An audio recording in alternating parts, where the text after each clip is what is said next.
Inflection Point podcast, where our mantra is cultivating change from the inside out. Join your hosts, Anita Russell, Mavis Bauman, and Gail Hunter, as we create a brave space for conversations about racism, personal transformation, and accountability.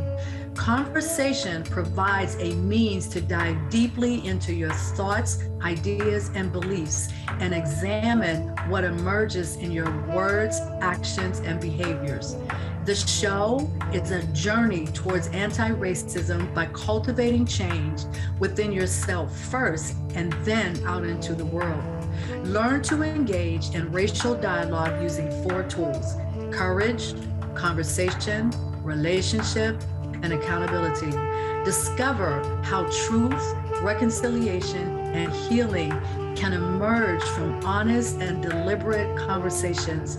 Manifest social change right now on Inflection Point Podcast.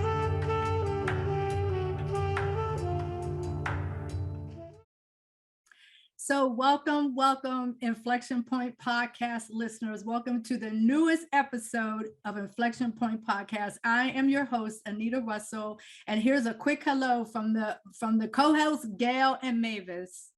Hi, welcome to our podcast. I'm glad you're here. Hi, I'm Mavis Bauman. How are you doing tonight? Excellent. So I am super charged with excitement this evening because we are hosting our very first guest. His name is Michael Williams. He is a gifted storyteller and a genealogist, and he's going to walk us through the question of the hour, which is, how does an African-American adoptee create an identity construct that transcends the pain of historical relinquishment and experiential relinquishment? So I know that sounds like a lot, but he's going to break it all down for us. So at this point, I'll turn it over to Gail, and she will officially welcome Michael to the show. Michael, welcome. I am so grateful that you are here, and I'm so excited to see you. I met Michael a few years ago when you did a lecture for us for OMA, the nonprofit that I work with. It is always good to see you, and you were amazing then. I have no doubt that people are going to love hearing what they are going to hear from you. So Michael Williams is a celebrated storyteller, genealogy trainer, exhibitionist, a historic preservationist, advocate, and memory keeper of the 18th to 19th century African-American experience. He is a trained alumnus of the critically acclaimed 23andMe Roots into the Future Heritage Program, co-chaired by Harvard professor Henry Louis Gates Jr., PhD, and Rick Kittles, PhD of African Ancestry Incorporated. As an international speaker, Michael gives presentations at universities, historical societies, high schools, churches, and libraries. Michael is known for his B.U.I.LD principle workshop series teaching African-American communities how to leverage their personal and community genealogical research to trace back to the pre-Civil War era. And Michael, could you please explain to me what B.U.I.LD build principle is about? Absolutely. It's good to be with you, Gail, and the co-host and your audience, your listening audience. And so the BUILD principle is an acronym that stands for begin with what you know, utilize known resources, interview, I is for interview your elders, which is an important process. And then of course, L is look into genealogical databases. And then D stands for document your research. So when you come to one of my workshops, I'm teaching you how to build that genealogical narrative that can both tell the community's history as well as your personal family's history. Excellent. So I'm really excited to get this conversation started. Michael's story is flat out incredible. Gail mentioned that she had met Mavis. What is wrong with me today? That she had met Michael a couple of years ago, and I met him just prior to introducing him to Gail, and I was just blown away when he started talking about his work, and I went to a seminar and all of that. So we're going to open up the discussion with connecting personal identity to family narrative. So Michael, if you could start off the conversation by just explaining what does that even mean? Okay.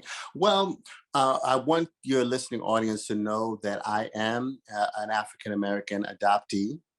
And more recently, I've adopted the term, I'm an American descendant of slavery who happens to be an adoptee and who happens to be an adoptee that has been in reunion for over 26 years. And so what that means is that I've had the opportunity to connect with my family of origin.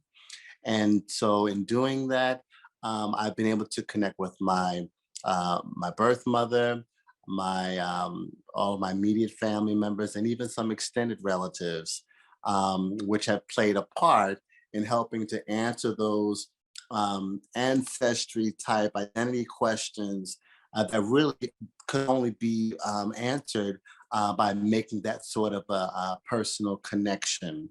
Um, of course, you've got the DNA, but that was an important piece. And then, of course, the other part of my identity is the adoptive piece. My adoptive family engrafted me when I was young, and they actually have established a legacy of fostering children. So I am a byproduct of that legacy, those legacies as well. Mhm. Excellent, excellent. So the first real question is, who am I in the context of my adopted family's historical narrative? And so I've read, in just sort of getting in prepared for this, I've looked at several videos and listened to people's stories about the adoption process. And it seems that sometimes people will kind of get to that place where they really start wondering who they are. And so, Michael, if you could share with us a little bit about the context of your adopted family history and that narrative, and then how does that connect to your biological family? Absolutely. What's interesting is that I was raised by a family that opened up their home to at least 15 inner city orphans like myself. And my parents, um, you know, the late Freedom Bach Williams and my mom, Miss Williams, they had 7 children of their own, Mm. but they saw a real need in the 70s. So we're talking about during the Jimmy Carter presidency, right? So post Civil War, they were in Harlem and then in New York. And then of course they moved to Brooklyn. In fact, my father was, he was born in the Bronx, raised in the Bronx. My mother, although she was raised in Philly, she was raised in Harlem, but they met in Harlem, you see. And so once after they got married, they decided to start a family out in the East New York, over in Brooklyn. We moved around in various parts in Brooklyn. And so right after their 3rd child, they began to open up their home uh, to uh, to foster children. And so their first agency was based in the city, Manhattan. And then by the time I came along, they had begun to interact with Angel Guardian Home, which was a Catholic orphanage. Mm. And so it was an interesting experience because I was originally born in Queens, and Angel Guardian Home was based in Brooklyn. And so they just did a lot of work around, across the 5 boroughs. And so when they got the call to handle my case, I was able to be transferred from Queens to Brooklyn. And so from 11 months onward, um, I was in their care. And so for the first 5 years of living as a foster child, my status in the state of New York was really a ward status. So in other words, although I was being fostered by the Williams family, I was still in the custody of the state. So I was a state ward. Hmm. And so I was able to retain my original information in terms of my biological, surname and what have you, up until the age of 5. And so October 26, 1984 was when the legal proceedings began for me to be able to go from my previous family identity to my new family identity, which allows me to be known as Michael Williams today. And so since the age of 5, I've been known as Michael Williams.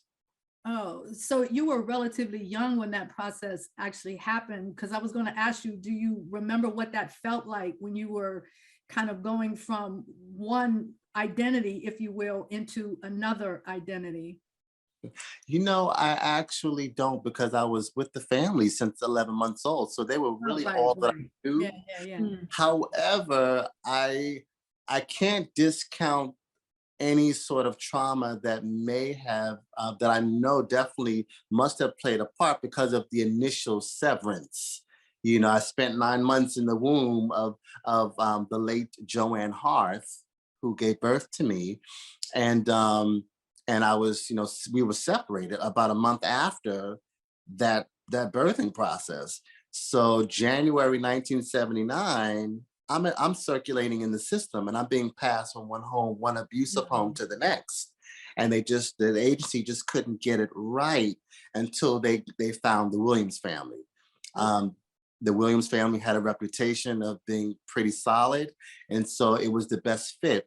And so my stay in the Williams family initially was supposed to be temporary. And the way the foster care laws were under the Jimmy Carter presidency was that they gave, you know, biological parents, you know, multiple chances. Well, after a while, they said, well, we're just going to move ahead and just terminate the parental rights and begin the proceedings to get this child permanently placed as an adopted child. And so I recently received those records that kind of spells all of that out in legalese. And so this was just last year that I was able to really see that paperwork for the first time ever. So how did it strike you as, I guess I'm trying to understand, like, were your parents really open with you about that process? Because your name did change. So I'm sure you noticed that you were one thing and then you became something else. That's a good question. That particular discovery came by happenstance. You know, adoption, you know, within communities of color, there's this culture of just, you know, fostering children. If you just look throughout, you know, African-American history, that's just the way it was. And I think it has its roots in the historical experience that we've had as a community, right? And so when I discovered that I had been adopted, I was actually 12. Prior to that, there was no discussion about adoption. In fact, I discovered a certificate that spelled my name using my previous surname, but that was foreign to me. I'm like, well, who's that? You know? And so when I confronted my mother, I said, well, Ma, how could you miss this this complete error? My name is Michael Williams. It's always been Michael Williams, right? And that was my day of discovery. And so that's what birthed that seed in wanting to and desire to want to find out, well, what was the historical narrative that preceded me that led to me being born under my previous name? And so ultimately we're looking at a situation where who I was before adoption was actually chapter 1 of my life, but that was the chapter that was missing. And so I sought out to uncover that chapter, because any good book has a chapter 1. Any good book or bad book has a chapter 1, right? And so adoption for me represents chapter 2 of my life.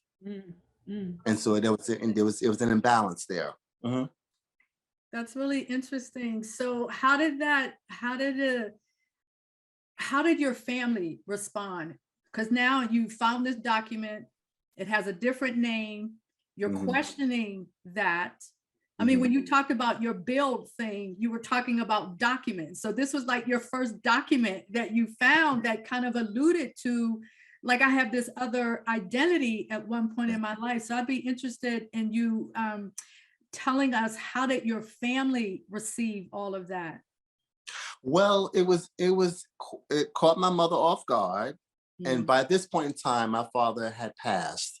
The late Freedman Bach Williams, who graciously placed his name over my life and over a few other children that they fostered lives, was not able to be present, during that moment of discovery. But it definitely caught my mother off guard, because I think that she wasn't expecting that sort of a discovery. I think she might have had her own idea of when would be the right time to reveal that truth, but there wasn't any urgency to divulge that information prematurely. But things happen, and I'm like, Ma, what is this? And so it really was interesting to see how very little my mother knew of my previous background. And that's probably attributed to the fact that my adoption was a closed adoption. Mom and dad were providing a service. Here's a child who's caught up in the system, who needs a stable home environment. They had the resources, the connection was made, end of story. There was no backstory as to, well, what type of, of course you had the caseworkers and their write-ups, but even that sort of narrative was a bit skewed, because they're trying to meet a quota. They need to place this child, there's laws that they've got to adhere to, and there's just metrics that needs to be met. And so things are moving quite rapidly, and there was no time to really try to get the backstory. All they know that here's this African-American child who's being raised by this African-American family. There is no distinction. There is no need to try to distinguish what your history might have been before you got here. Our history is now your history, in theory. And so that's how it was. Whoever was called grandma and auntie and uncle, I call them my aunties, grandma and uncles, and that's just how it was. Michael, I got a question for you. How many kids were living in the house when you were 12? You said that your parents had 7 natural children? Yes. And then were there many foster kids in the house at the same time? That's a great question, Mavis, because at the age of 12, by that point in my life, it was it was a total of 7, because there were some deaths. So 3 children didn't live beyond 2 years old. And so there were 3 other children that came in place of those 3 that lost. And ironically, it was 2 boys and a girl that expired prematurely. And so mom and dad inherited 2 boys and a girl. And were all the people in your house African-American? Yes, we were all African-American, but I'm talking to my mother. She did mention that there was one foster child that was actually Canadian. She was French Canadian. So the mother was biracial, the father was French, and they were from Canada originally, but they had moved to New York for some time, and she took care of that child for a season. Your parents were saints. My goodness. Yeah. So did you ever have any sense that this was not your blood family until after 12 or even later than that? I really didn't, because I remember seeing other foster children come and go. You did? Okay. But I never thought of myself as a foster child. I just thought that, oh, wow, here I'm just a part of the whole family culture of just fostering children, And I remember Terrence, and I remember Asia, and a few others. And of course, they didn't stay. They were just for a short, season. But I mean, kids were coming and going. I never knew that's how I came to the family. Oh, wow. Until the initial discovery at 12. And then mom says, you came to us first as a foster child, just like the other kids you recall growing up. And I was like, oh, wow. So I was just like them. Okay. And so that really opened up the Pandora's That opened the door for sure. Yeah. Thank you. Thank you. Okay. Thank you. I think Gail has a question. Yeah, I have a question. Yeah. Yes. At 12, 12 years old is the beginning of kind of our new phase of development, right? It's pre-adolescent and Yes. preteen, and where we go on that more of a clear search for our own identity, right? And so Sure. at 12 to find that out, I was just wondering, nowadays when children are adopted, they know from a very young age. My older brother and sister are adopted, and they knew they were adopted, but I didn't, and my younger sister didn't, and we were biological kids until I was like 18. And I remember being in shock when I was told that finally. So I was wondering, what did that feel like to find that out at age 12? And was your first name Michael before your birth name, Michael? Your first name? Yeah. Yes. Okay, so that didn't make that much of a transition then for you at all. Yeah. Right. Well, what was interesting, and I didn't find that out until as recent as last year, that my first and middle name remained the same. The only thing that changed was my last name. Yeah. As a result of the most 5-year-olds aren't interested in their last name, right? They're more interested in their first. I'm playing in the dirt, playing in right? the park, And we lived in Coney Island, so the beach was right there, the boardwalk was right there, the beach was right there, the park was across the street. So I mean, I was fine. I had nothing to worry about. All my needs were met. I was content. Excellent. Yes, indeed. Yes, indeed. But to discover that I had been adopted, I did feel a sense of betrayal. I felt that my world no longer made sense. Prior to that, everything made sense. Of course, my auntie is my auntie, and my grandmother is my grandmother. And so as I got older and I was able to kind of really, work through, a lot of issues with, just not being told sooner and just kind of felt like it was kept a secret. But as I matured, I began to see that my parents had valid reasons for ensuring that my world was kept as safe and as calm as possible. And so 12, if it was going to happen, 12 was the year for it to happen. Like you said, you transitioning into adolescence, and I'm trying to, my body's changing, got new information's coming. And so it was right in sync with that whole evolutionary process in my life. And so that did create a bit of dissonance, within the relationship between my mother and I for a season. But then again, as I got older and I began to appreciate the sacrifice that was made to accommodate that, because it was an issue of neglect and abuse that caused me to end up in care. And so I was able to appreciate the service that they offered that much more. And so for that, I was grateful, because I've kind of developed this understanding that adoption is not about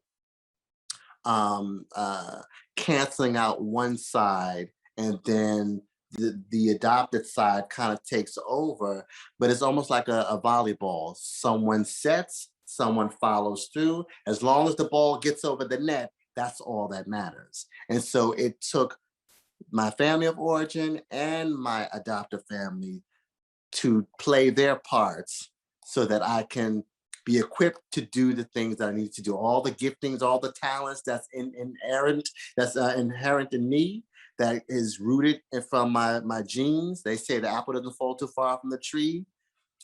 I know where that comes from my biological side.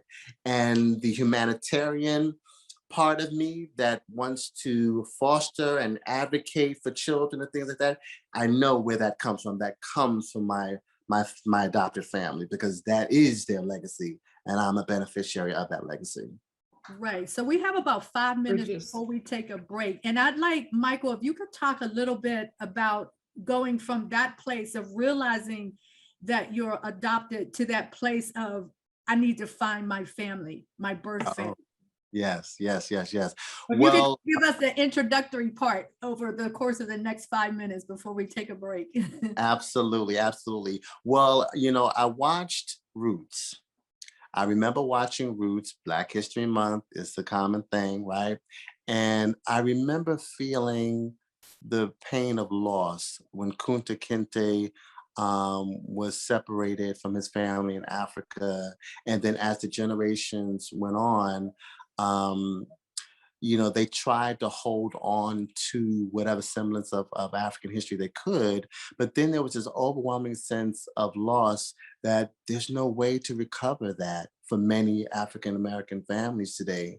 And I said, well, since I was adopted, maybe if I could just try to find them, maybe I might be able to recover some information because there was too many unknowns.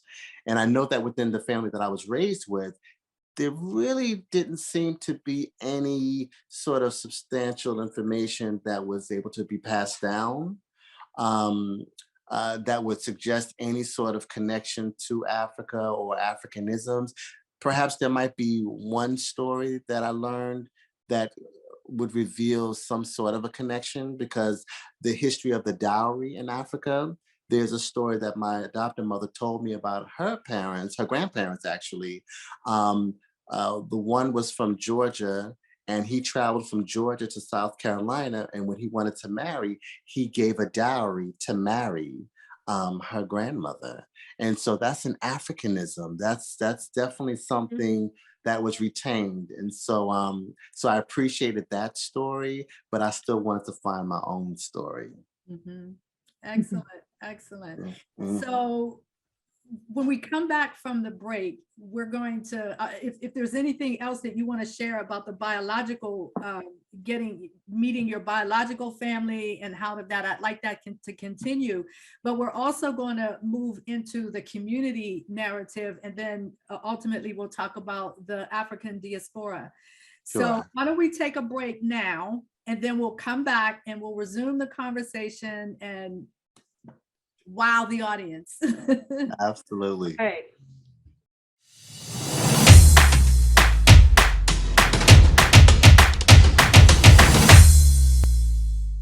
So welcome back to Inflection Point podcast on Transformation Talk Radio. Our guest today is Michael Williams, gifted storyteller and genealogist. And we're going to shift the conversation a little bit and start talking about connecting personal identity to that community narrative. So Michael, you could kind of lead us into that conversation from the previous conversation about meeting your biological family. Yes. So previously we talked about how, I wrestled or grappled with the whole idea of, who am I in the context of my adoptive family experience? Well, when I think about who I am in the context of the my own ethnic community, which is the American descendant of slave community, and that simply means African Americans who can trace their ancestors to any one of the plantations in America. Okay. And so I identify with that identity construct. And the way that I've really identified with it is because before I began any sort of genealogical search on my biological roots, I was a research fellow of the James H. Robinson Operation Crossroads Africa program. And I got a scholarship to be able to travel to Ghana and Burkina Faso. And so I was able to visit the slave dungeons. Now, by this time, I was an undergrad at IUP. I was studying Pan-African studies under Dr. Veronica Watson. And so, we had the information, but then it came to life when I found myself standing in Cape Coast slave dungeons. Oh my. And I saw the writing at the top of the door that stated door of no return, which meant that for those enslaved Africans who passed through that door to be boarded on those ships to set sail across the Atlantic on the Middle Passage, the intent was for that they would never return. They and their progeny would never return. That was the intent. And so when I was there in 2000, I was able to tour the male dungeon, And I was able to see the latrine where the soldiers would toss food down through this really narrow window for food. There was just a little cracked view finder, if you will, that allowed a little bit of light. So it was very dark and damp and smelly because the men in those cells, they were packed in like sardines, like about anywhere between 150 to 200 men in that cell. And they were lying in filth. They were lying in their feces and their urine and anything else. And you can only just imagine. And I stood there and I began to really connect with that part of our journey to America. Mm. Yes, yes. You see? And so as an ADOS person, and so what was interesting is that the same experience was had with the females and the children. And when I walked into the children's cell, there was this door that had these holes in it. And these holes looked like someone shot, shot like the formation of the number 86. And the tour guide said there were 86 children cramped in that cell. And those holes allowed air and light to penetrate for those children to try to breathe and to hang on. And I began to connect with that experience because slavery was no picnic. We know this. But to see the vestiges of the transatlantic slave trade and then transitioning to looking at some of the vestiges that we still have here in the States, when you visit some of these plantations and slave cabins and what have you, it's just so surreal. And so I connect with that in a very visceral way. And so, so that was really my first experience, and just really that whole narrative, that community historical narrative coming alive in me. And it really manifested itself in an emotional outburst. Not immediately when I was touring, because I think my analytical academic mind was turned on. I was just kind of taking it all in.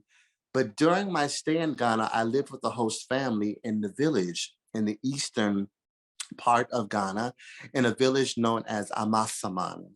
And the community where I stayed was called Adusa. And so at night I would walk and I could hear the K-sitters, you know, almost like we were here in the South, the little K-sitters, and the little, you know, fireflies and what have you. And I'm walking, and I remember looking up at the African sky, and I said to the ancestors, I would say, "Thank you for bringing me back here." My feet touched the soil of Africa, and I was standing under an African sky. And I wondered to myself, could this have been the type of sky that my ancestors may have viewed when they took their last bath before they marched the 2,000 plus mile journey from the hinterland region in the interior region all the way down to the coast, to be taken to a place like Cape Coast, to be chained in those dungeons, then to be chained yet again, to be fastened onto the bowels of the ships, to cross the Atlantic, to reach Sullivan's Island in South Carolina. See, that's our Ellis Island. Mm-hmm. The ADOS, our Ellis Island is through Sullivan's Island, which today, if you go there, you'll see a bunch of gentrification is just unreal. You'll see a bunch of, fancy, $500,000 homes built there. But that was actually the disembarkation point for all of those African captives that traveled those ships coming out of the Guinea coast of West Africa. And I identify with that. And so my ancestors was actually enslaved in South Carolina, in Orangeburg, South Carolina. And then again, they were spread out into North Carolina. So I have strong Carolina roots that go back to the year 1776 in this country. So that feeling that you had. Now I've been to Africa twice. I've been to South Africa, was the first time, and Rwanda, right? So I've never been on the West Coast in areas that you're speaking of, but I can remember that moment when I stood in South Africa and we were at this clinic, because we had gone there to do some very specific work around breast cancer awareness. And I just remember this moment that I had when I was standing there, and like you, I was just like, oh my gosh, thank you. I'm in Africa. Yes. That just meant so much to me. Just being there. And I was glad that I wasn't there like in a city, in some fancy hotel and all of that. We were like in the villages, and we were going and being with the people and all of that. And that was such a moment for me. So I could relate, not to the same extent, but just being on the continent and what that did for me in that.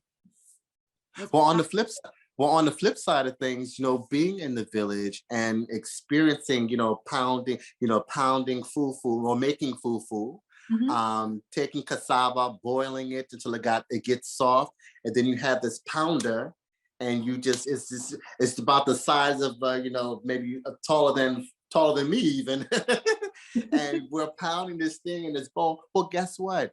In the Gullah Geechee community in the Sea Islands of South Carolina, that's how they prepared the rice. They had the same instrumentation, the same Africanisms in the way the wooden cabins were constructed, the way our homes were constructed. Excuse me. The foodways, okra, rice, all of these different things. The whole jollof rice tradition that you can experience in Ghana. Even though jollof rice is not native to Ghana, but the tradition spread to Ghana coming out of the Senegambia region, which is another region in West Africa where a lot of our ancestry and our ethnic heritage from West Africa stems from.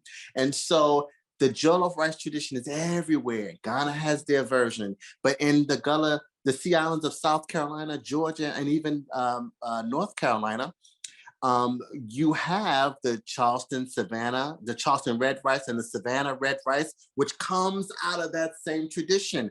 Gumbo. So I was beginning to make these connections, between Africa, the Creolized, Africanized fusion culture that we created here, and I began to just really feel anchored. Like, this is where it all comes from. I see. Because I had one other experience that I'd like to share with you. So, when you're in college and you go to the step shows with all the frats and the sororities and all of that. They did this. We were at this community event. Remember that, Mavis? We were in that big white tent, and it was just all these people from the community and everything that were there.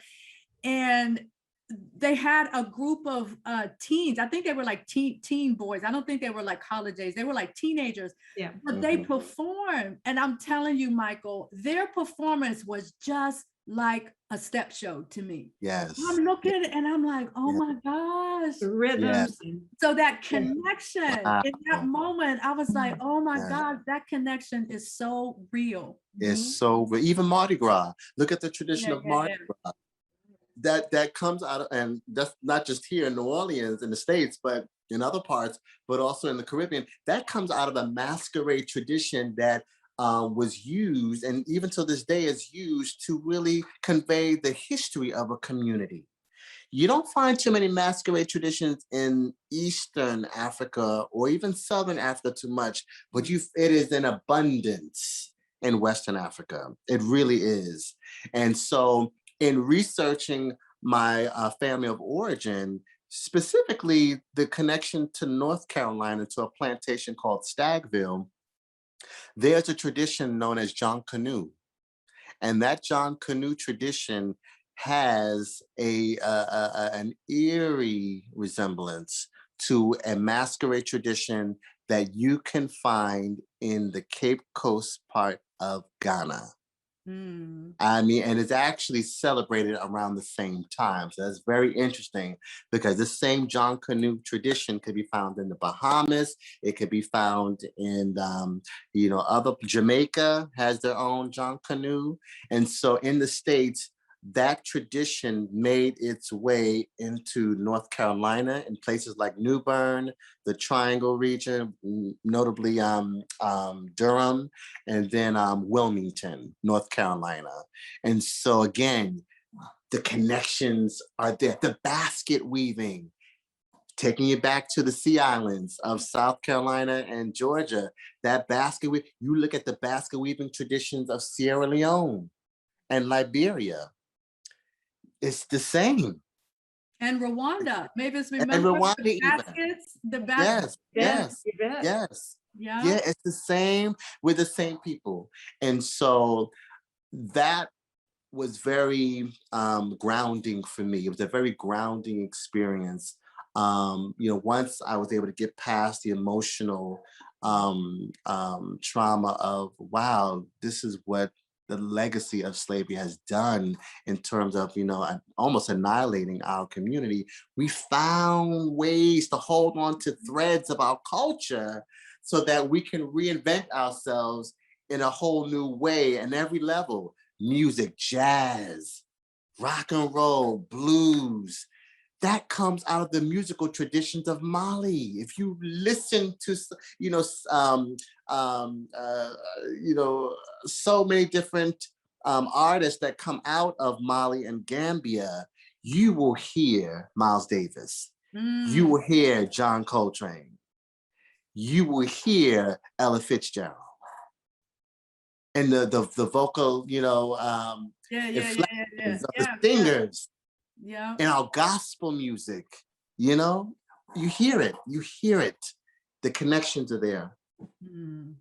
So how would you say all of this has impacted you as an individual, when you think about your identity, like right now, today? Because you went from being adopted to finding out, well, you went from being in foster care and then you got adopted, but then you found out you were adopted. And then now it's like, I got this whole other family and I want to know something about that family. And then that family led you to, so tell us a little bit about the cousin that you have, the cousin that you met through your genealogy. Yes, okay. Yeah, so I forgot about that.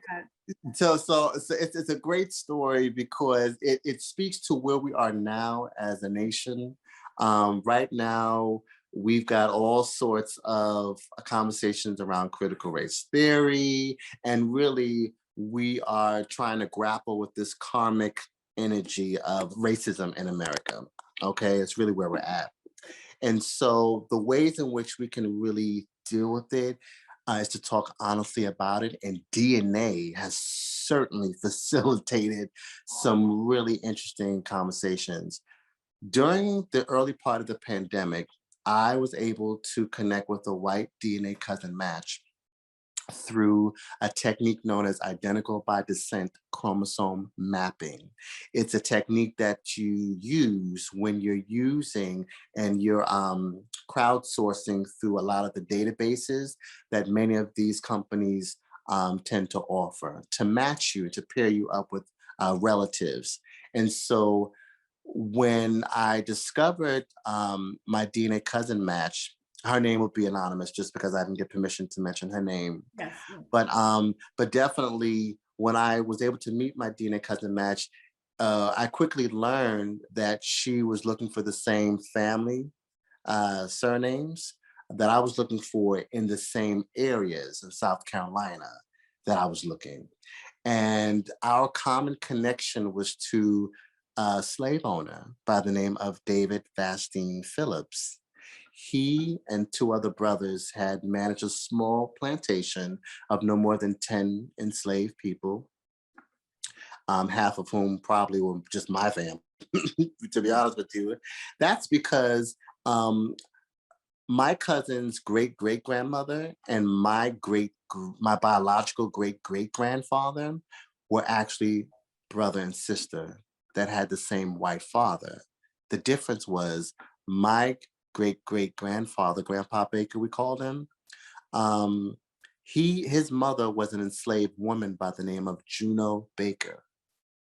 And so in the census records, I could see that Grandpa Baker was living next door to his Phillips relatives, but there was an old family narrative that said that his Juno Baker died giving birth to him. And so she had whispered in the ear of her sister Sophie and said, "You make sure that he carries the Baker name. He will not carry the Phillips name, but he will carry our name." And so by birth, Grandpa Baker should have been a Phillips. Yeah.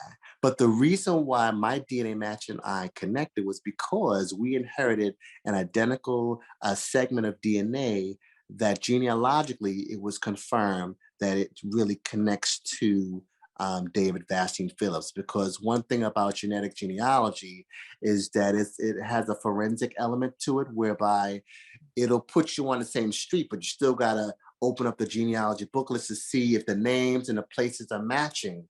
Well, throughout the process of elimination, the most likely link is coming from David Vastine Phillips, because guess what?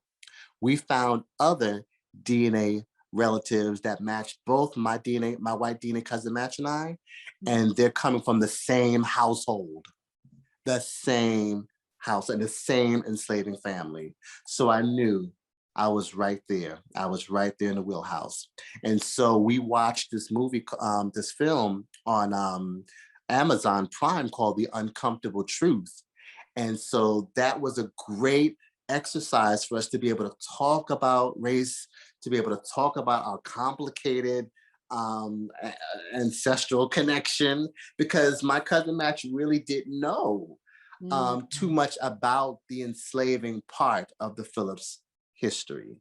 She heard a little bit, but her family was like ultra, left, ultra liberal, and were quite active during the civil rights era. Her mom was. And so it was really interesting to kind of have the sort of a bombshell. And I was her very first Black DNA cousin match. And so it was just really interesting. And so today we have a very cordial, amicable relationship. And so it's just growing and growing. But we even shared our story on Coming to the Table. Coming to the Table is one of those other groups that really is all about racial reconciliation. And they've been around since the 70s, I believe. And they were inspired by Martin Luther King, I Have a Dream. And so they kind of carry that mission, and where the sons and daughters of slaves and slave owners can come to the table, right? And have this and walk hand in hand in unity. And so we brought our story to them, and they were all like, "What? Are you serious? Like, this is like, okay, Lifetime television." So I think one of the things that is so amazing about everything that you're just saying is when you think about all the controversy that's going on now, right? Yes. Like you mentioned critical race theory, and then there's like, well, should we even have Black History Month and all of that? But I think your story is just indicative of the fact that it's both of our histories that make up the United States. So it's not one, it's not the other, it's both. And I think as more people begin to like accept that and really look at that and think about that, that we can start really, really pushing more in that direction of anti-racism. Because I'm all in the whole anti-racism challenge and all of that. That's kind of the space I live in. And so your story is just the perfect example. This is you're a living human being who was able to trace your history back to a slave holder, and then you found one of your contemporary relatives. We got about 5 more minutes now. I wish we had like 2 more hours, but we got about another 5 minutes or so. So I think at this point, if we wind down a little bit, and Michael, if you could let the audience know, how can they get in touch with you? Sure. How do they continue Absolutely, to learn absolutely, absolutely. Well, I just recently moved, so I'm kind of getting set up in North Carolina, but I have an email that is active. You can go to mynativewomb@gmail.com, and it's going to be MYN as in Nancy, AT as in Tom, IVE, native, womb, WOMB as in boy, @gmail.com. And that's probably the best way. But I am launching some things to come. So definitely, if you can email me there. I did have a Facebook page, but it's under construction. And so I'll be relaunching that. I have some articles that I'll be publishing through eZine articles. And so that's going to be a part of my, marketing strategy to kind of really get things out there. But definitely folks can email me there for additional, conversations and invitations to speak.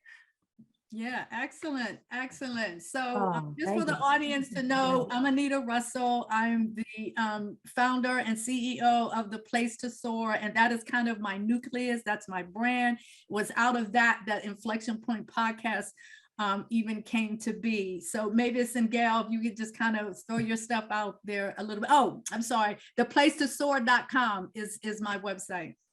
Yeah.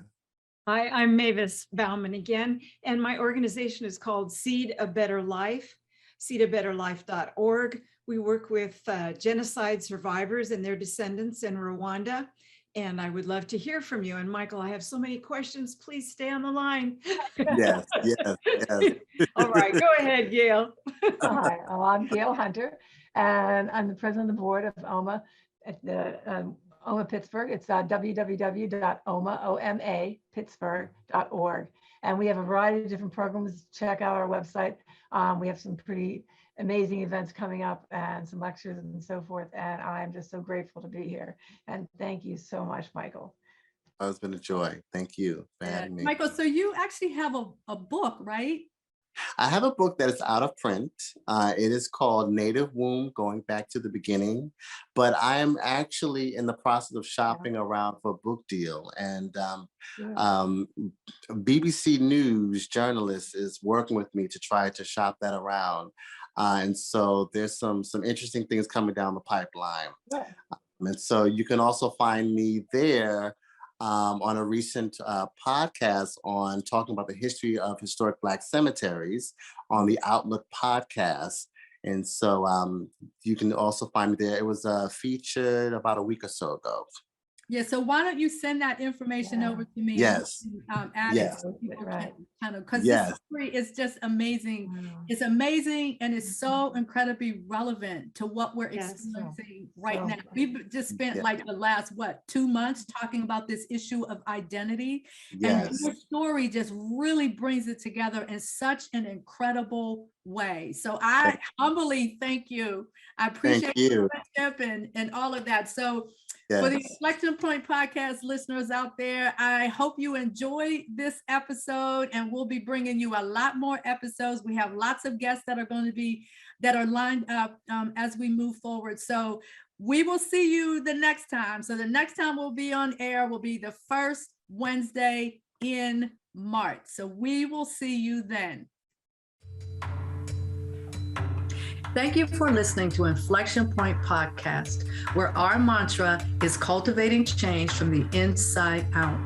The journey towards anti-racism and social change doesn't stop here. Truth, reconciliation, and healing come from ongoing, open, honest, and deliberate conversations. Continue to dive in and deconstruct your thoughts, ideas, and beliefs as we band together to manifest social change. Tune in to Inflection Point Podcast every first and third Wednesday at 3 p.m. Pacific, 6 p.m. Eastern, here on transformationtalkradio.com for more conversations about how we can cultivate change from the inside out.